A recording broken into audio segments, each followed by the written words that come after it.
asrofil anbiya'i wal mursalin sayyidina wa maulana Muhammadin wa ala alihi wa ashabihi la hawla wa la quwata illa billahil aliyyil azim. Amma ba'dun.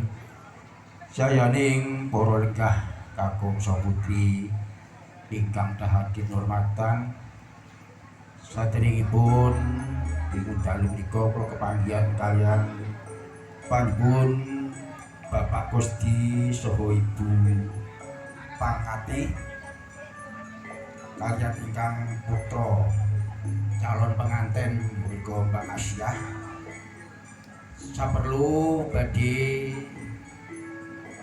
pangandikan sekedhik kersanipun gambyang nggih pamirsa sedaya wonten ing YouTuber mangke kersanipun sami anyekseni ini benjang-enjang akad nikahipun Mbak Ayu Asyah kalian Mas Ahmad Syafi'i saking Desa Ujung Pandan Welahan Jepara, sami-sami satu desa.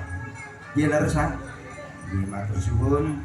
Dalu niki sengaja kula kempalaken nggih kersanipun dipun damel panutan kersanipun menawi ketinggal ngeten niki kan boten bakal tumindak sing Allah.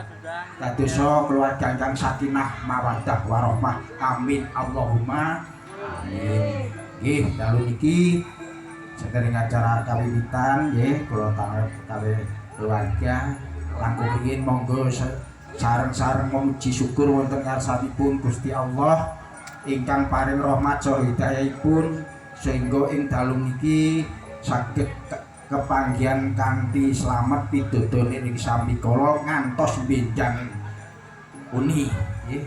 Ugi shalawat saha salam kunjuk dhateng junjungan kita Nabi Agung Muhammad sallallahu alaihi wasallam ingkang insyaallah kula dipun tenggo syafaatipun ing binjal kiamat. Ing mriki keluarga panjenengan Bapak Gusti Ibu Pangati benjang-enjang badhe andhap opaten ingkang putri niki Mbak Ayu Asyah kaleres dinten Minggu Pon nggih tanggal kaping 31 Mei. Mugi-mugi keluarganipun Bapak Gusti dados keluarga ingkang sakinah mawaddah warahmah. Amin Allahumma amin. Inggih menika Mbak Asyah badhe dedaupan kalian Kang Mas Bagus Ahmad Syafi'i sami-sami saking Ujung Pandan.